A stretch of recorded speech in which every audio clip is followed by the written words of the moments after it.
सप्तम श्रेणी भूगोल आम भूगोलर पढ़ुले पृथ्वीर अभ्यंतर भूमि रूप पढ़ुले। ए भूमि रूप सब बदलुची पृथ्वी पृष्ठ भूचलन जो सब बदलुची। ए भूचलन बा पृथ्वी पृष्ठर परिवर्तन भूचलनर दुईटी शक्ति अच्छी गोटे आभ्यंतरण शक्ति बाह्य शक्ति। आभ्यंतरण शक्तिर त्वरित शक्ति धीर शक्ति आम पढ़ले भूमिकंप अग्नि उद्गीरण आउ भूस्खलन धीर शक्ति पर्वत गठन महादेशीय संचलन ए विषय पढ़ी सारे। बर्तमान ये जो भूमि रूप भूचलन जो होची भूपृष्ठर परिवर्तन जो होची तार बाह्य शक्ति विषय पढ़ा। बाह्य शक्ति होची क्षयकारी और जमाकारी। से रही कौन कौन से शक्ति गुड़िक नदी हिमबाह पवन भूतल जल और सामुद्रिक ढेउ आम से विषय बर्तमान ए अध्याय द्वितीय भाग में आम पढ़ा बाह्य शक्ति विषय केमती भूचलन हो। बाह्य शक्ति है कौन ना एक्सोजेनिक फोर्स भूपृष्ठ कार्य करुवा शक्ति को पृष्ठ आम कहू कौन बाह्य शक्ति। यही शक्ति गुड़िक उभय क्षयकारी और जमाकारी। क्षयकारी अर्थ कौन उच्च भूमि को क्षय करवा। जमाकारी है क्षयजात पदार्थ को निम्न भूमि रे जमा करवा क्षयकारी कह जाए जमाकारी कह जाए। बाह्य शक्तिर कार्य है समानीकरण प्रक्रिया। तार कार्य है कौन समानीकरण प्रक्रिया करवा। समानीकरण प्रक्रिया कौन ना समानीकरण प्रक्रिया है बाह्य शक्ति गुड़िक भूपृष्ठ को क्रमे समतल भूमि बा समप्राय भूमि रे परिणत करने प्रक्रिया को समानीकरण प्रक्रिया कहुए। तर समानीकरण प्रक्रिया है कौन ना भूपृष्ठ को समतल भूमि बा समप्राय भूमि रे परिणत करवा किए करुच्ची ना बाह्य शक्ति करुच्ची। तेणु ये प्रक्रिया को कहते समानीकरण प्रक्रिया। भूपृष्ठ रे कार्य करुवा बाह्य शक्ति गुड़िक मध्य किए किए रहिला आम बाह्य शक्ति गुड़ी किए पढ़ले नदी हिमबाह पवन भूतल जल और सामुद्रिक तरंग आज प्रधान एगुड़िक सब होती प्रधान शक्ति बाह्य शक्ति। मैं गोटे गोटे पढ़ा से विषय नदी कौन नदी केमती भूचलन रे साहाय्य करुछि। चिर बरफावृत अंचल को छाड़देले जो बरफ सब पड़ी से अंचल को छाड़देले नदी भूपृष्ठर प्राय प्रत्येक स्थान रे कार्य करिथाय। हिमबाह गतिशील बरफ राशि को हिमबाह कह जाए। जो यदि बड़ बड़ बरफ खंड गति करिवो ताकू हिमबाह कह जाए। हिममंडल तथा बरफावृत उच्च पार्वत्यांचल रे हिमबाह क्षय कार्य करिथाय। नदी ताले कोठी करथाय ना चिर बरफावृत अंचल छाड़ले अन्य जगह क्षय करथाय। आउ गतिशील बरफ राशि को हिमबाह कह जाए। हिमबाह कोठी करते हिममंडल बा बरफावृत बा उच्च जो पार्वत्यांचल रे हिमबाह क्षय कार्य करिथाय। पवन है कौन मरु अंचल तथा समुद्र कूलवर्ती अंचल रे पवन ही मुख्य क्षयकारी शक्ति। भूतल जल कोठी ना चून पत्थर और चकशिला थिबा अंचल भूतल जल मुख्य क्षयकारी शक्ति एवं भू रूप रे परिवर्तन आनी थाए। सामुद्रिक तरंग उपकूल अंचल रे सामुद्रिक ढेउ भू रूप रे परिवर्तन आनी थाए। भूपृष्ठ रे केतेक बाह्य शक्ति अनवरत कार्य करिथांती फल भूमि रूप रे परिवर्तन आसी थाए। एही परिवर्तन दुईटी प्रक्रिया जोगु संभव होइता है। आमर भूपृष्ठ रे केतेक बाह्य शक्ति अछंती से सब बेले काम करती सब बेले तार कार्य चालू रखि था फल भूमि रूप से आमर परिवर्तन आसी था। यही परिवर्तन होची दुईटी प्रक्रिया जो संभव होता है। प्रक्रिया दुईटी है कौन ना चूर्णीभवन और क्षयीकरण। चूर्णीभवन कौन ना बड़ बड़ शिलाखंड गुड़िक भांगी चूर्ण विचूर्ण होगा चूर्णीभवन कहुए। बड़ बड़ शिलाखंड भांगी चूना हो चूर्णीभवन कहुए। क्षयीकरण कौन ना चूर्णीभूत शिला को ये शिला को से चूर्णीभूत कला छोट छोट खंड कला से चूर्णीभूत शिला को चूर्णीभवन प्रक्रिया रे चूर्णीभूत शिला को नदी हिमबाह पवन भूतल जल और सामुद्रिक तरंग बोही नहीं निम्न भूमि बा समुद्र तले जमा करिथांती। ଚୂର୍ଣ୍ଣୀଭୂତ ଶିଳା କ୍ଷୟକାରୀ ଶକ୍ତିମାନଙ୍କ ଦ୍ୱାରା ପରିବାହିତ ହେବା ସମୟରେ ଏମାନେ ହେଲେ କ୍ଷୟକାରୀ ଶକ୍ତି, ନଦୀ, ହିମବାହ, ପବନ, ଭୂତଳ ଜଳ, ସାମୁଦ୍ରିକ ତରଙ୍ଗ। ତେଣୁ ଚୂର୍ଣ୍ଣୀଭୂତ ଶିଳା କ୍ଷୟକାରୀ ଶକ୍ତିମାନଙ୍କ ଦ୍ୱାରା ପରିବାହିତ ହେବା ସମୟରେ ଭୂପୃଷ୍ଠକୁ କ୍ଷୟ କରିଥାଏ। ଏହି ପ୍ରକ୍ରିୟାକୁ କ୍ଷୟୀକରଣ କୁହାଯାଏ। ଭୂମି କ୍ଷୟ ତଥା କ୍ଷୟଜାତ ପଦାର୍ଥର ସଞ୍ଚୟ ଯୋଗୁଁ, ଯେଉଁ ଭୂମି କ୍ଷୟ ହେଲା ଆଉ କ୍ଷୟଜାତ ପଦାର୍ଥର ସଞ୍ଚୟ ଯୋଗୁଁ ଭୂପୃଷ୍ଠରେ ଉଭୟ କ୍ଷୟଜନିତ ଓ ସଞ୍ଚୟଜନିତ ଭୂମିରୂପ ମାନ ସୃଷ୍ଟି ହୁଏ। ଯୋଉଠି ଭୂମି କ୍ଷୟ ହେଲା ସେଠି ହେଲା ଗୋଟେ ପ୍ରକାର ଭୂମିରୂପ, ସେ ଯାଇ କ୍ଷୟ ହେଇଥିବା ଜିନିଷ ଗୁଡା ପଦାର୍ଥ ଯାଇକିରି ଯୋଉଠି ଜମା ହେଲା ସେ ବୋଧେ ଗୋଟେ ଭୂମିରୂପ। ତେଣୁ ସେ ଦୁଇଟି ଭୂମିରୂପ ହେଲା କ୍ଷୟଜନିତ ଏବଂ ସଞ୍ଚୟଜନିତ ଭୂମିରୂପ ମାନ ସୃଷ୍ଟି ହୋଇଥାଏ। ଏକ ବାହ୍ୟ ଶକ୍ତିର ଗୋଟେ ରହିଲା କଣ ଆମର ଦେଖିଲେ ନଦୀ। ଏହା ଏକ ପ୍ରାକୃତିକ ଜଳରାଶି ଯେ କି ସମୁଦ୍ରରେ ବା ସାଗରରେ ପଡିଥାଏ। ସାନ ସାନ ଜଳଧାରା ବା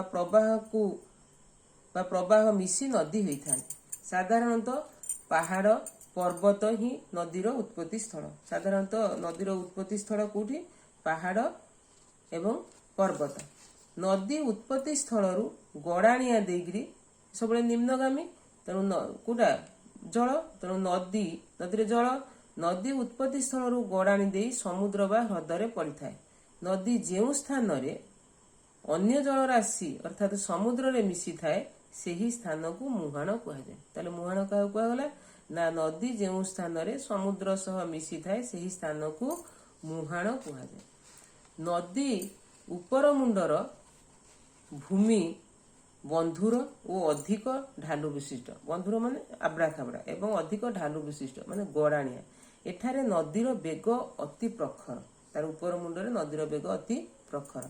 ନଦୀ ତାର ଶଯ୍ୟାକୁ ଖୋଳି ପକାଏ, ଫଳରେ ଇଂରାଜୀ ଅକ୍ଷର ଭି ସଦୃଶ ଉପତ୍ୟକା ସୃଷ୍ଟି ହୋଇଥାଏ। ଏହାକୁ ଭି ସେପ୍ଡ ଭ୍ୟାଲି ବା ଭି ସଦୃଶ ଉପତ୍ୟକା କୁହାଯାଏ। ବେଳେ ବେଳେ ନଦୀ କଣ କରେ, ବହୁ ଉଚ୍ଚରୁ କଠିନ ଶିଳା ଉପରକୁ ସିଧାସଳଖ ଲମ୍ଫ ପ୍ରଦାନ କରେ। ପୁରା ଉଚ୍ଚରୁ ବା ପାହାଡର ଉଚ୍ଚରୁ ସିଧାସଳଖ ତଳକୁ ସେ ଲମ୍ଫ ପ୍ରଦାନ କରିଥାଏ। ଏହାକୁ ଜଳପ୍ରପାତ ବା ୱାଟରଫଲ କୁହାଯାଏ। କଣ କୁହାଯାଏ? ଜଳପ୍ରପାତ ବା ୱାଟରଫଲ କୁହାଯାଏ। ଏଠି ଦେଖିବ ଗୋଟେ ଚିତ୍ରଟିଏ ଦେଇଛି, ଏଇଟା ହେଲା ଜଳପ୍ରପାତ ହେଲା। ଆମ ସିଧାସଳଖ ଉପରୁ ସେ କୋଉଠି ପଡୁଛି? ତଳକୁ ପଡିଛି। ଏଟା ହେଲା ଜଳପ୍ରପାତ। ନଦୀ କ୍ରମେ କଣ କରେ ନା ପର୍ବତ ଶଯ୍ୟା ଅତିକ୍ରମ କରିକି ସମତଳ ଶଯ୍ୟାରେ ପ୍ରବେଶ କରେ। ସମତଳ ଶଯ୍ୟାରେ ଢାଲୁ କମ, ଉପରୁ ଆସିଲା ପର୍ବତରୁ ଧୀରେ ଧୀରେ ଆସିଲା, ଯୋଉଟା ଲମ୍ଫ ପ୍ରଦାନ କଲା ତାକୁ ତ କୁହାହେଲା ଲମ୍ଫ ପ୍ରଦାନକୁ ଜଳପ୍ରପାତ କୁହାହେଲା। ଯେତେବେଳେ ନଦୀଟା ପର୍ବତରୁ ଧୀରେ ଧୀରେ ତଳକୁ ଆସିଲା, ପର୍ବତ ଶଯ୍ୟା ଅତିକ୍ରମ କରି ସମତଳ ଶଯ୍ୟାରେ ପ୍ରବେଶ କରେ। ସମତଳ ଶଯ୍ୟାରେ ଢାଲୁ କମ ଥିବାରୁ, ତମେ ଜାଣିଛ ସମତଳ ଭୂମିରେ ଗଡାଣିଆ ବେଶୀ ନାହିଁ, ସେ ପ୍ରାୟ ସମପ୍ରାୟ, ତେଣୁ ଢାଲୁ ସେଠି କମ ଥିବାରୁ ନଦୀର ବେଗ ହଠାତ୍ କମିଯାଏ। ସମତଳ ଭୂମିରେ ଆସି ପହଞ୍ଚେ ସେଠି ଢାଲୁ ନାହିଁ, ସମାନ, ତେଣୁ ସେ ଯୋଉ ବେଗରେ ଆସୁଥିଲା ଯେମିତି ଗଡାଣିଆ ଜାଗାରେ ଯେତେ ବେଗରେ, ସେଠି ହଠାତ୍ କମିଯାଏ। ଏହାର ଉପର ମୁଣ୍ଡରୁ ସବୁ ବୋହି ଆଣିଥିବା ବାଲି, ଯୋଉ ପାହାଡରୁ ଯୋଉ ଆସିଲା ବା ଉପର ମୁଣ୍ଡରୁ ସେ ଆସିଲା, ଯୋଉ ବାଲି ଗୋଡି ପଥର ତାକୁ ସବୁ ଆଣିଥାଏ, ସେଇଠି କଣ କରେ ପାହାଡ ତଳେ ତାକୁ ଜମା କରିଦିଏ। ତାକୁ ଜମା করে ଯୋଉ ପାହାଡ ତଳେ ସେ ହାତ ପଙ୍ଖା ଆକାରରେ ଜମା କରିଦିଏ। ସେଟା ଦେଖାଯିବ ଆମର ଯୋଉ ହାତ ପଙ୍ଖା ବିଞ୍ଚଣା ତାରି ଆକାରରେ ଜମା କରିଦିଏ। ତେଣୁ ଆକୁ କୁହନ୍ତି, ସେଇ ଯୋଉ ଭୂମି ରୂପଟାକୁ କୁହନ୍ତି ପଟୁ ବ୍ୟଜନ କୁହାଯାଏ। ସେ ଯୋଉ ଜମା କରିଦିଏ ଯୋଉ ପଙ୍ଖା ଆକାରରେ ପାହାଡ ତଳେ ତାକୁ କୁହନ୍ତି ପଟୁ ବ୍ୟଜନ। ସମତଳ ଶଯ୍ୟାରେ ନଦୀ ସ୍ରୋତ ଧୀର ହୁଏ। ସାମାନ୍ୟ ବାଧା ପାଇଲେ ଗତି ପରିବର୍ତ୍ତନ କରି ଅଙ୍କା ବଙ୍କା ପଥରେ ପ୍ରବାହିତ ହୁଏ। ଯେହେତୁ ଧୀରେ ଧୀରେ ଯାଉଛି, ଯୋଉଠି ଟିକେ ବାଧା ପାଇବ ତାର ଗତିପଥ ବଦଳେଇ ଦିଏ, ତେଣୁ ଅଙ୍କା ବଙ୍କା ପଥରେ ପ୍ରବାହିତ ହୁଏ। ନଦୀର ଏହି ଅଙ୍କା ବଙ୍କା ଗତିପଥକୁ ନଦୀ ବାଙ୍କ କୁହାଯାଏ। କଣ କୁହାଯାଏ? ନଦୀ ବାଙ୍କ ବୋଲି କୁହାଯାଏ। ଅଙ୍କା ବଙ୍କା ପଥରେ ସେ ଗତି କରେ। ନଦୀ ବାଙ୍କର ଗୋଟିଏ ପାର୍ଶ୍ୱରେ ନଦୀ ଜଳ ବାଡେଇ ହେବାରୁ ସେଠାରେ ଅଧିକ କ୍ଷୟ ହୁଏ। ଏହାର ଠିକ ବିପରୀତ ପାର୍ଶ୍ୱରେ ବାଲି ପଟୁ ଆଦି ଜମା ହେବାକୁ ଲାଗେ। ତେଣୁ ନଦୀ ବାଙ୍କର ଗୋଟେ ପାର୍ଶ୍ୱରେ ଯେତେବେଳେ ନଦୀ ଜଳ ବାଡେଇ ହୁଏ ସେଠି ଅଧିକ କ୍ଷୟ ହୋଇଯାଏ। ତାର ବିପରୀତ ପାର୍ଶ୍ୱରେ ବାଲି ପଟୁ ଆଦି ଜମା ହେବାକୁ ଲାଗେ। ଧୀରେ ଧୀରେ ନଦୀ ବାଙ୍କର ଉଭୟ ମୁଣ୍ଡ ପରସ୍ପର ଅତି ନିକଟବର୍ତ୍ତୀ ହୋଇଥାଏ। ବନ୍ୟା ସମୟରେ ନଦୀକୁ ଲାଗି ପଥ ପରିତ୍ୟାଗ କରି ସିଧାସଳଖ ପ୍ରବାହିତ ହୁଏ। ନଦୀ ବାଙ୍କଟି ଏକ କ୍ଷୁଦ୍ର ଅଗଭୀର ହ୍ରଦ ଆକାରରେ ରହିଯାଏ। ନଦୀ ବାଙ୍କଟା ଗୋଟେ ହ୍ରଦ ଭଳି ରହିଯାଏ। ଏପରି ହ୍ରଦକୁ ଅଶ୍ୱକ୍ଷୁରାକୃତି ହ୍ରଦ ବୋଲି କୁହାଯାଏ। ଏଗୁଡ଼ା ଦେଖ, ଅଶ୍ୱକ୍ଷୁରାକୃତି ହ୍ରଦ। ଉଦାହରଣ ଓଡ଼ିଶାର ଅଂଶୁପା ହ୍ରଦ ମହାନଦୀରୁ ବିଚ୍ଛିନ୍ନ ହୋଇଥିବା ଏକ ଅଶ୍ୱକ୍ଷୁରାକୃତି ହ୍ରଦ କଟକ ଜିଲ୍ଲାରେ ଅଛି। ଏହା ବାଙ୍କିରେ ଅବସ୍ଥିତ। କଟକ ସହରରୁ 40 କିଲୋମିଟର ଦୂରରେ ପ୍ରାୟ ଅବସ୍ଥିତ। କାହାର? ଯୋଉ ଅଶ୍ୱକ୍ଷୁରାକୃତି ହ୍ରଦ ହେଲା ଓଡ଼ିଶାର ଅଂଶୁପା ହ୍ରଦ। ଏହା ମହାନଦୀରୁ ବିଚ୍ଛିନ୍ନ ହୋଇଛି। ତାପରେ ଆସିଲା କ'ଣ ନା, ତାପରେ ହେଲା ବନ୍ୟା ସମୟରେ ନଦୀ କ'ଣ କରେ? ଏହାର ପାର୍ଶ୍ୱବର୍ତ୍ତୀ ଅଞ୍ଚଳକୁ ଜଳ ପ୍ଲାବିତ କରେ। ଯେତେବେଳେ ବନ୍ୟା ହୁଏ ତା ପାଖ ନଦୀ ତା ପାଖ ଅଞ୍ଚଳକୁ ଜଳ ପ୍ଲାବିତ କରେ, ମାନେ ପାଣିରେ ବୁଡେଇ ଦିଏ। ଏହି ଅଞ୍ଚଳରେ ବାଲି ପଟୁ ଆଦି କ୍ରମାଗତ ଭାବେ ଜମା ହୋଇ ସମତଳ ଗଠିତ ହୁଏ। ସେଠି କ'ଣ ନା ବାଲି ପଟୁ ଯାହା ସବୁ ବନ୍ୟା ସମୟରେ ଆସିଥାଏ ସେଠି ଗଦା ହେଇକିରି ସମତଳ ଭୂମି ଗଠିତ ହୁଏ। ଏହାକୁ ପ୍ଲାବନ ଭୂମି କୁହାଯାଏ। ତେଣୁ ଏହାକୁ କ'ଣ କୁହାଯାଏ? ପ୍ଲାବନ ଭୂମି ବୋଲି କୁହାଯାଏ। ବହୁ ବର୍ଷ ଧରି ନଦୀ ତାର ଉଭୟ ପାର୍ଶ୍ୱରେ ଅବକ୍ଷିପ୍ତ ପଦାର୍ଥ ଜମା କରି ପ୍ରାକୃତିକ ବନ୍ଧ ସୃଷ୍ଟି କରିଥାଏ। ତେଣୁ ବହୁତ ବର୍ଷ ଧରି ନଦୀ ତାର ଉଭୟ ପାର୍ଶ୍ୱରେ ଯୋଉ ଅବକ୍ଷିପ୍ତ ଜିନିଷ ସବୁ ଆଣେ ତାକୁ ସବୁ ଜମା କରିଦିଏ। ତେଣୁ ଗୋଟେ ପ୍ରାକୃତିକ ବନ୍ଧ ମଧ୍ୟ ଦୁଇ ପଟେ ସୃଷ୍ଟି ହେଇଯାଏ। ଉପକୂଳ ଅଞ୍ଚଳରେ ଭୂମିର ଢାଲୁ ବହୁତ କମ, ଗଡ଼ାଣିଆ ବହୁତ କମ, ଫଳରେ ନଦୀର ସ୍ରୋତ ଅତି ଧୀର ହୋଇଥାଏ। ଏଠାରେ ନଦୀ ଅନେକ ଗୁଡ଼ିଏ ଶାଖା ପ୍ରଶାଖାରେ ବିଭକ୍ତ ହୋଇଯାଏ। ଏହିଠାରୁ ନଦୀ ମୁହାଣ ପର୍ଯ୍ୟନ୍ତ ଏକ ତ୍ରିକୋଣାକାର ବିସ୍ତୃତ ସମତଳ ଭୂମି ଗଠିତ ହୁଏ। ଏହାକୁ ତ୍ରିକୋଣ ଭୂମି କୁହାଯାଏ। କ'ଣ କୁହାଯାଏ? ତ୍ରିକୋଣ ଭୂମି କୁହାଯାଏ। ଉଦାହରଣ ହେଲା ଭାରତର ଗଙ୍ଗା, ମହାନଦୀ, ଗୋଦାବରୀ, କୃଷ୍ଣା ଓ କାବେରୀ ଆଦି ବଡ଼ ବଡ଼ ନଦୀ ମୁହାଣରେ ତ୍ରିକୋଣ ଭୂମି ସୃଷ୍ଟି ହୁଏ। ଏଠି ଦେଖ, ଏଠି ଗୋଟେ ଦେଇଛି ତମର ତ୍ରିକୋଣ ଭୂମିର ଚିତ୍ର ଏଠି ହେଲା। ତାପରେ ଆସିଲା ବାହ୍ୟ ଶକ୍ତିରେ ନଦୀ ଗଲା। ଆଉ ଗୋଟେ କ'ଣ ଆସିଲା? ହିମବାହ। ହିମବାହ ଜାଣିଛ, ବଡ଼ ବଡ଼ ପଥର ଖଣ୍ଡ ଯୋଉ ବହି ଆସେ ତାକୁ କହନ୍ତି କ'ଣ? ହିମବାହ। ତେଣୁ ବାହ୍ୟ ଶକ୍ତିରେ ଆଉ ଗୋଟେ ଆସିଲା କ'ଣ? ହିମବାହ। ହିମବାହ ହେଲା କ'ଣ? ଅତି ଶୀତଳ ଜଳବାୟୁ ଅଞ୍ଚଳ ତଥା ଉଚ୍ଚ ପର୍ବତ ଶୃଙ୍ଗ ଗୁଡ଼ିକ ଚିର ତୁଷାରବୃତ ହୋଇ ରହିଥାଏ। ସବୁବେଳେ ସେଠି ତୁଷାର ପଡୁଥାଏ। ଉପର ସ୍ତରର ଚାପ ଯୋଗୁଁ ତୁଷାର କଣିକା ଗୁଡ଼ିକ କ୍ରମେ କ୍ରମେ କଠିନ ବରଫରେ ପରିଣତ ହୁଏ। ତୁଷାର ସେଠୁ ଯୋଉ ତାର ଉପର ସ୍ତର ସବୁ ଚାପ ଯୋଗୁଁ ସେ ବରଫରେ ପରିଣତ ହୁଏ। ବହୁ ବର୍ଷ ଧରି ଜମା ହୋଇ ରହିଥିବା ବରଫ ଖଣ୍ଡ ଗୁଡ଼ିକ ଧୀରେ ଧୀରେ ଗତି କରିବାକୁ ଲାଗେ। ଏ ପ୍ରକାର ଗତିଶୀଳ ବରଫ ସ୍ରୋତକୁ ଆମେ ହିମବାହ ବୋଲି କହିଥାଉ ବା ଗ୍ଲାସିୟର ବୋଲି କୁହାଯାଏ। ହିମବାହ ଗୁଡ଼ିକ ବିଶାଳ ଆକୃତିର, ବଡ଼ ବଡ଼ ସେମାନେ ଏବଂ ଅଧିକ ଓଜନ ବିଶିଷ୍ଟ। ଏଗୁଡ଼ିକ ନିଜ ଗତିପଥରେ ଥିବା, ଯେତେବେଳେ ସେ ଗତି କରେ ତାର ଗତିପଥରେ ଥିବା ବଡ଼ ଶିଳାକୁ ଚୂର୍ଣ୍ଣ ବିଚୂର୍ଣ୍ଣ ମାନେ ଖଣ୍ଡ ଖଣ୍ଡ କରିବା ସହିତ ବଡ଼ ବଡ଼ ଶିଳା ଖଣ୍ଡକୁ ଠେଲି ତଳକୁ ବି ଗଡ଼େଇ ଦିଅନ୍ତି ହିମବାହ ବେଳେ। ହିମବାହ ଏପରି ଭୂମି କ୍ଷୟ କରେ ଓ କ୍ଷୟିତ ପଦାର୍ଥକୁ ବୋହି ନେଇ ଅନ୍ୟତ୍ର ଜମା କରେ। ତେଣୁ ସବୁ ବୋହି ନେଇଗଲା କାହାକୁ? ଏ ଯୋଉ ଶିଳାକୁ ଖଣ୍ଡ ଖଣ୍ଡ କଲା, ବଡ଼ ବଡ଼ ପଥର ଯାହା ଗଛ ଫଛ ଯାହା ପାଇଲା ସବୁ ବୋହି ନେଇକିରି କ'ଣ କଲା?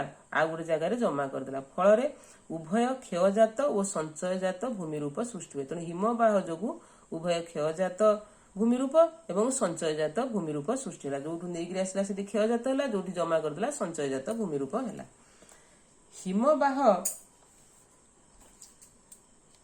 ନିଜ ଗତିପଥରେ ସମାନ ପୃଷ୍ଠତଳ ଓ ତୀଖ ପାର୍ଶ୍ୱ ବିଶିଷ୍ଟ ଉପତ୍ୟକା ସୃଷ୍ଟି କରେ। ଇଂରାଜୀ ଅକ୍ଷର ୟୁ ସଦୃଶ ଦେଖାଯାଉଥିବାରୁ ଏହାକୁ ୟୁ ଉପତ୍ୟକା ମଧ୍ୟ କୁହାଯାଏ। ଯେମିତି ନଦୀଟା ଆମର ଭି ଉପତ୍ୟକା କରିଥିଲା, ସେମିତି ହିମବାହ ନିଜ ଗତିପଥରେ ସମାନ ପୃଷ୍ଠତଳ ଓ ତୀଖ ପାର୍ଶ୍ୱ ବିଶିଷ୍ଟ ଉପତ୍ୟକା ସୃଷ୍ଟି କରେ। ଏହାକୁ ଇଂରାଜୀ ୟୁ ସଦୃଶ ଦେଖାଯାଉଥିବାରୁ ଏହାକୁ ୟୁ ଉପତ୍ୟକା କୁହାଯାଏ। ପର୍ବତ ଢାଲୁରେ ହିମବାହ ଦ୍ୱାରା, ପର୍ବତର ଯୋଉ ଗଡ଼ାଣି ଜାଗାରେ ହିମବାହ ଦ୍ୱାରା ବେଳେ ବେଳେ ଆରାମ ଚୌକି ଭଳି ଭୂମି ରୂପ ସୃଷ୍ଟି ହୁଏ। ଆକୁ ସର୍କ ବୋଲି କୁହାଯାଏ। ଗୋଟେ ଭୂମି ରୂପ ତିଆରି ହୁଏ, ଯେମିତି ଆରାମ ଚେୟାର, ଯୋଉ ଚେୟାର ଆମର ଯେମିତି ବସୁଛେ ସେଇଭଳି ଭୂମି ରୂପ ଦେଖାଯାଏ, ତାକୁ କୁହନ୍ତି ସର୍କ। ଦେଖ, ଏଇଠି ତମର ବହିରେ ଗୋଟେ ଚିତ୍ର ଦେଇଛି, ଏଇ ସର୍କର ଚିତ୍ର ଏଇଟା ଦେଖିଲ। ଏଇଟା ହେଲା କ'ଣ? ସ୍ୱର୍ଗର ଚିତ୍ର।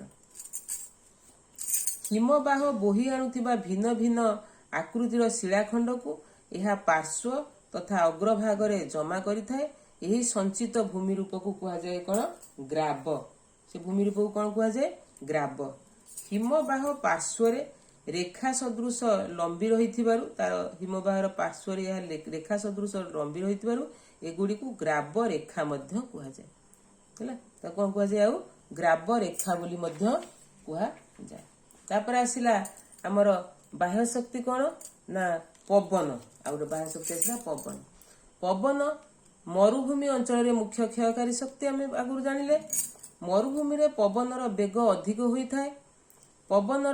ପବନ ସହ ବାଲି ଓ ଶିଳା ରେଣୁ ମିଶି ଏହାର କ୍ଷୟ ଶକ୍ତି ବଢ଼ାଇଥାଏ। ଭୂପୃଷ୍ଠରୁ ଅଳ୍ପ କିଛି ଉଚ୍ଚତାରେ ପବନ ଅଧିକ କ୍ଷୟ କରିଥାଏ। ଭୂପୃଷ୍ଠରୁ ଟିକେ ଉଚ୍ଚତାରେ ସେ ଅଧିକ କ୍ଷୟ କରେ। ଉଚ୍ଚତା ବଢ଼ିବା ସହ ବାଲିର ପରିମାଣ କମ୍ ରହୁଥିବାରୁ କ୍ଷୟ ଶକ୍ତି ମଧ୍ୟ କମିଯାଏ। ଫଳରେ ମରୁଭୂମି ମାନଙ୍କରେ, ଯେଉଁ ମରୁଭୂମିରେ ସବୁ ପବନ ବେଶୀ ସେଠି କ୍ଷୟ କରେ, କାହିଁକିନା ସେଠି ବେଶୀ ବାଲି ଅଛି। ଫଳରେ କ'ଣ ହୁଏ? ନା ମରୁଭୂମି ମାନଙ୍କରେ ଛତୁ ଆକୃତିର ଭୂମି ରୂପ ସୃଷ୍ଟି ହୋଇଥାଏ। କାହିଁକି? ନା ଅଳ୍ପ କିଛି ଉଚ୍ଚତାରେ ପବନ ଅଧିକ କ୍ଷୟ କରିଥାଏ। ଉଚ୍ଚତା ବଢିଲେ ଆଉ କ୍ଷୟ କରିପାରେ ନାହିଁ। ତେଣୁ ସେ କେମିତି ଦେଖାଯାଏ? ସେଟା ଛତୁ ଆକାରରେ ଭୂମି ରୂପ ସୃଷ୍ଟି ହୋଇଥାଏ। ଏହାର ଆଧାର ଭୂମି ଅପେକ୍ଷାକୃତ ପ୍ରଶସ୍ତ, ମଝି ଅଂଶ ସରୁ ଏବଂ ଉପର ଅଂଶ ମଧ୍ୟ ପ୍ରଶସ୍ତ। ଆମର ଛତୁଟା ସେମିତି। ତେଣୁ ଏହାକୁ ଛତୁଶିଳା ବା ମସରୁମ ରକ୍ କୁହାଯାଏ। ଦେଖ ଏଠି ରହିଲା, ଏଠି ଗୋଟେ ଦେଖ, ତମର ଏଠି ବହିରେ ଅଛି, ଦେଖ ଏଗୁଡାକ ହଉଛି କ'ଣ?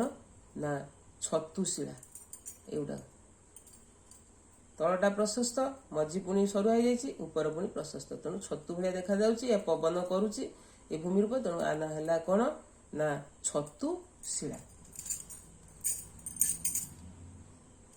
ପବନ ବୋହି ଆଣୁଥିବା ବାଲି ଓ ଧୂଳିକଣା ଆଦିକୁ ଏହାର ବେଗ ହ୍ରାସ ପାଇଲେ ଜମା କରିଦିଏ। ଯୋଉଠି ତଳେ ବେଗ ତାର କମିଯିବ, ସେ କ'ଣ କରେ? ନା ସେଠି ଜମା କରିଦିଏ। ଜମା କରି କ'ଣ? ଛୋଟ ଛୋଟ ପାହାଡ଼ ଆଦିକୁ ବେଗ ଜମା କରେ। ଅପେକ୍ଷାକୃତ ବଡ଼ ବଡ଼ ବାଲୁକା ରାଶି ମରୁଭୂମି ଭିତରେ ଜମା ହୋଇ ଛୋଟ ଛୋଟ ପାହାଡ଼ ସୃଷ୍ଟି କରନ୍ତି। ତେଣୁ ବାଲି ଗୁଡାକ ଯେତେବେଳେ ଉଡ଼ିକିରି ଆସେ ପବନରେ, ଯେତେବେଳେ ପବନର ବେଗ କମିଯାଏ, ସେ ଗୋଟେ ଜାଗାରେ ତାକୁ ଜମା କରିଦିଏ। ତେଣୁ ସେଠି କ'ଣ ହୁଏ? ନା ଛୋଟ ଛୋଟ ପାହାଡ଼ ସୃଷ୍ଟି ହୁଏ। ଏହି ଛୋଟ ଛୋଟ ପାହାଡ଼ ଆକାରରେ ଜମା ହୋଇଥିବାକୁ ଆମେ କହୁ ବାଲୁକା ସ୍ତୂପ। ତାକୁ କ'ଣ କୁହାଯାଏ? ବାଲୁକା ସ୍ତୂପ। ଏଇଠି ଦେଖ ବାଲୁକା ସ୍ତୂପ, ଏଇଠି ଗୋଟେ ଚିତ୍ରଟା ଦେଇଛି। ଏଇଟା ହଉଛି ବାଲୁକା ସ୍ତୂପ। ଏଟା ମରୁଭୂମିରେ ଦେଖାଯାଏ। ବେଳେ ବେଳେ ଅର୍ଦ୍ଧଚନ୍ଦ୍ର ଆକୃତି ବିଶିଷ୍ଟ ବାଲି ପାହାଡ଼ ମଧ୍ୟ ସୃଷ୍ଟି ହୁଏ। ତାକୁ କୁହନ୍ତି ବାରଖାନ। ତାକୁ କ'ଣ କୁହନ୍ତି? ବାରଖାନ। ବେଳେ ବେଳେ ଅର୍ଦ୍ଧଚନ୍ଦ୍ର ଆକୃତିର ବାଲି ପାହାଡ଼ ମଧ୍ୟ ସୃଷ୍ଟି ହୁଏ। ଆକୁ ବାରଖାନ କୁହାଯାଏ। ପବନ ବୋହି ନେଉଥିବା ସୂକ୍ଷ୍ମ ଧୂଳିକଣା ମରୁଭୂମି ଠାରୁ ବହୁ ଦୂରକୁ ଚାଲିଯାଏ। ପବନର ବେଗ ଅତି କମିଗଲେ ଜମା ହୋଇଯାଏ। ଅପେକ୍ଷାକୃତ ବିସ୍ତୀର୍ଣ୍ଣ ଅଞ୍ଚଳରେ ଜମା ହୋଇଯାଏ। ସେ କ'ଣ କରେ? ନା ବହୁତ ମାନେ ଏରିଆରେ ସେ ଜମା ହୋଇଯାଏ। ଏହି ଧୂଳିକଣାକୁ ଲୋଏସ୍ କୁହାଯାଏ। ଉଦାହରଣ, ଚୀନର ପଶ୍ଚିମ ଭାଗରେ ଲୋଏସ୍ ଅଞ୍ଚଳ ରହିଛି। ତେଣୁ କେମିତି ପବନ ଗୋଟେ ବାହ୍ୟ ଶକ୍ତି, ସେ କେମିତି ଭୂମି ରୂପରେ ପରିବର୍ତ୍ତନ କରୁଛି ଆମେ ଜାଣିଲେ। ତାପରେ ଆଉ ଗୋଟେ ବାହ୍ୟ ଶକ୍ତି ଆମେ ପଢିବା କ'ଣ? ସାମୁଦ୍ରିକ ତରଙ୍ଗ। ସାମୁଦ୍ରିକ ତରଙ୍ଗ ସେ କୋଉଠି କରେ? ନା ଉପକୂଳ ଅଞ୍ଚଳରେ ଭୂମି କ୍ଷୟ ଓ ସଞ୍ଚୟ କାର୍ଯ୍ୟ କରିଥାଏ। ବେଳାଭୂମି ଶିଳାରେ ତରଙ୍ଗ, ବେଳାଭୂମିରେ ଯୋଉ ଶିଳା ଅଛି, ତରଙ୍ଗ ଅନବରତ ବାଡେଇ ହୋଇଥାଏ। ଫଳରେ ଶିଳାରେ ଫାଟ ସୃଷ୍ଟି ହୁଏ। ସମୟାନୁକ୍ରମେ ଫାଟ ବଡ଼ ହୁଏ। ଶିଳା ଭିତରେ ଗୁମ୍ଫା ସଦୃଶ ଗର୍ତ୍ତ ସୃଷ୍ଟି ହୁଏ। ସେ ଯୋଉ ସବୁବେଳେ ଆସିକିରି ବାଡେଇ ହୁଏ, କୋଉଟା? ଢେଉଟା ବା ତରଙ୍ଗଟା ବେଳାଭୂମିରେ ଯୋଉ ଅଛି, କୂଳରେ ଯୋଉ ଶିଳାରେ ଯଦି ଫାଟ ହୁଏ, ସେ ଫାଟ ବଡ଼ ହୁଏ। ତେଣୁ ସେ ଶିଳା ଭିତରେ ଗୁମ୍ଫା ସଦୃଶ ଗର୍ତ୍ତ ସୃଷ୍ଟି ହୁଏ। ଏହାକୁ କୁହନ୍ତି କ'ଣ? ସମୁଦ୍ର ଗୁମ୍ଫା କୁହାଯାଏ। ତାକୁ କ'ଣ କୁହାଯାଏ? ସମୁଦ୍ର ଗୁମ୍ଫା କୁହାଯାଏ। ସମୁଦ୍ର ଭିତରକୁ ପଶି ଯାଇଥିବା ପାହାଡ଼ ପର୍ବତର ଉଭୟ ପାର୍ଶ୍ୱରେ ଗୁମ୍ଫା କ୍ରମଶଃ ପରସ୍ପର ସହ ମିଶିଯାଏ। ତେଣୁ କ'ଣ ହୁଏ? ନା ସମୁଦ୍ର ଭିତରକୁ ପଶି ଯାଇଥିବା ଯୋଉ ପାହାଡ଼ ପର୍ବତର ଉଭୟ ପାର୍ଶ୍ୱରେ ଗୁମ୍ଫା କ୍ରମଶଃ ପରସ୍ପର ସହ ମିଶିଯାନ୍ତି। ଫଳରେ ତୋରଣ ସଦୃଶ ଭୂମି ରୂପ, ଆମେ ଯୋଉ ଗେଟ୍ ଭଳିଆ ସୃଷ୍ଟି ହୁଏ, ଏହାକୁ କୁହନ୍ତି କ'ଣ? ସାମୁଦ୍ରିକ ତୋରଣ। ତେଣୁ ସାମୁଦ୍ରିକ ତରଙ୍ଗ ଏଠି କ'ଣ କଲା? ସମୁଦ୍ର ଗୁମ୍ଫା କଲା ଏବଂ ସାମୁଦ୍ରିକ ତୋରଣ କଲା। देख ये चित्रटी अच्छी देख ये देख ये रही कौन ये रही समुद्र गुंफा ये रही दीटा जाक गुंफा भाया पाखापाखि लगिगले तोरण भाया देखा यहाँ सामुद्रिक तोरण। तापर कौन है ना तोरणर उपर अंश संपूर्ण क्षय हो गले तो तोरणटा है तार उपर अंश जो संपूर्ण क्षय हो जाऊँगी उपर अंशटा संपूर्ण जो तोरणर जो उपर अंश संपूर्ण क्षय हो जाऊँगी सेतेबेले कौन होउची ना एक प्राचीर सदृश भूमि रूप समुद्र भितर रही जाए यहाँ स्टाक बा स्तंभ कह जाए। से तोरण है आग है कौन गुंफा गुंफा धीरे लगे कौन तोरण है ये समुद्र देख ये समुद्र गुंफा समुद्र सामुद्रिक तोरण यहाँ है स्टाक बा स्तंभ भाया स्टाक कालक्रमे क्षय हो छोट हेले यहाँ स्टंप कह जाए। से जो स्टाकटा है गोटे खंब भाया स्तंभ भाया से पुणी क्षय हो जाए समुद्र तरंग बाजी बाजी क्षय होगा क्षय कर तार छोट होगला तार उच्चता छोट होगला आम कह कौन स्टंप कह जाए। उदाहरण भारतर केरल उपकूल स्टाक एवं स्टंप देखा जाए। तरंग बोही आनी बाली गोड़ी आदि जमा करी उपकूल कौन करे बेलाभूमि सृष्टि करे।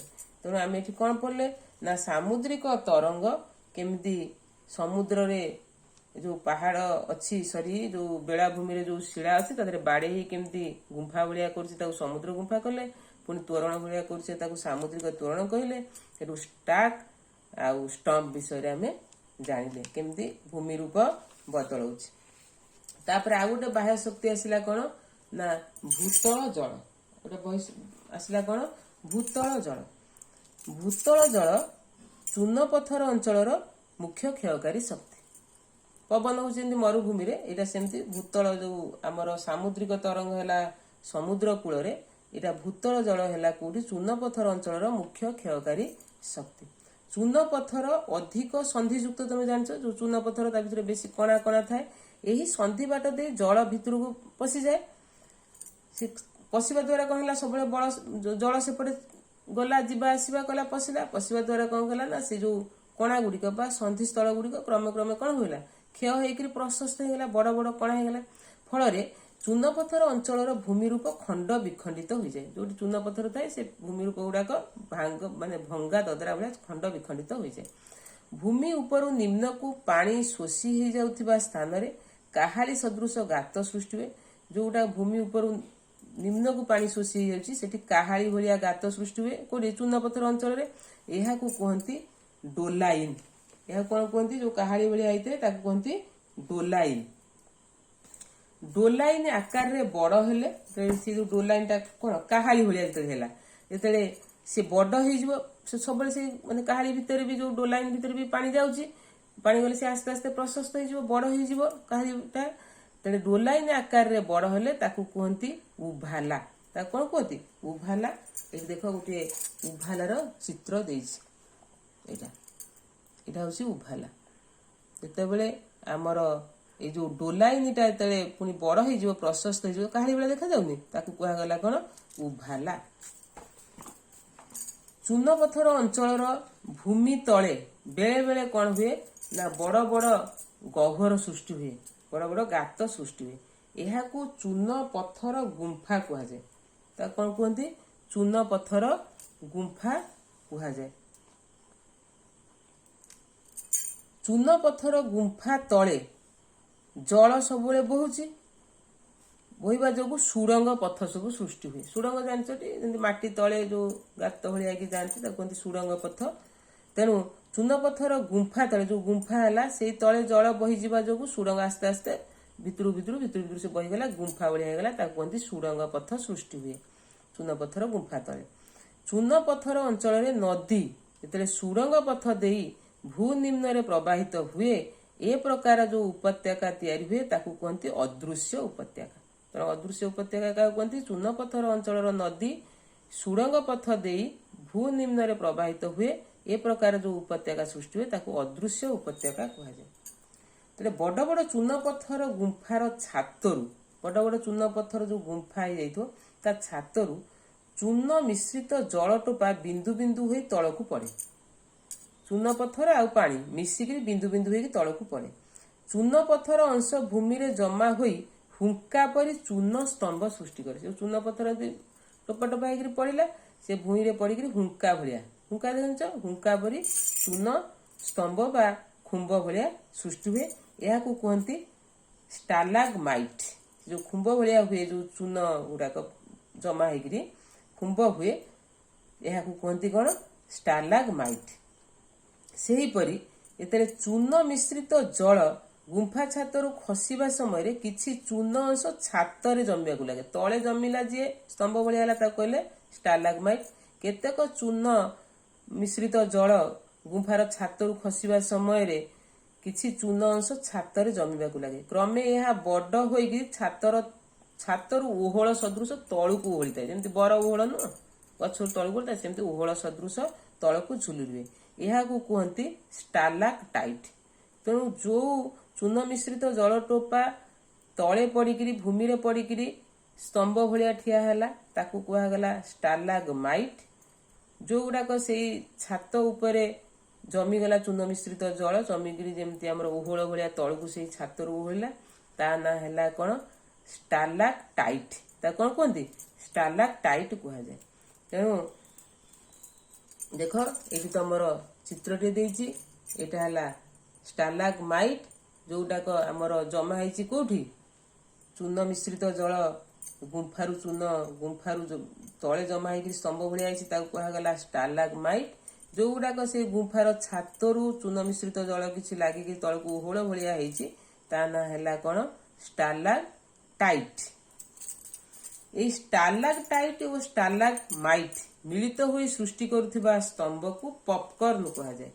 तेणु ये जो स्टालागमाइट ये देख ये स्टालागमाइट ये स्टालाक्टाइट स्टालाक्टाइट छातर ओहला ये दी जन जाक मिसिकी एठू गला एठू जाइए माने तले जमा होकर उपरकू जाऊँगी पुणी उपरू ओहल भाया तलू आसूची जो आसूची सेठी से दीटाक मिसिकी जो तैयारी कले ता ना है पॉपकॉर्न बुझल ता ना कौन है पॉपकॉर्न दीटाक स्टालागमाइट एवं स्टालाक्टाइट। ये स्टालागमाइट ये स्टालाक्टाइट ये मिसिकी करछंती ता ना है पॉपकॉर्न।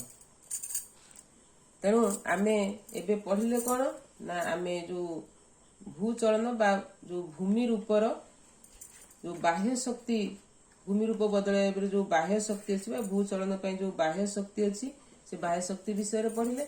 से बाह्य शक्ति रे किए रहा नदी हिमबाह पवन आ भूतल जल एवं सामुद्रिक ढेउ।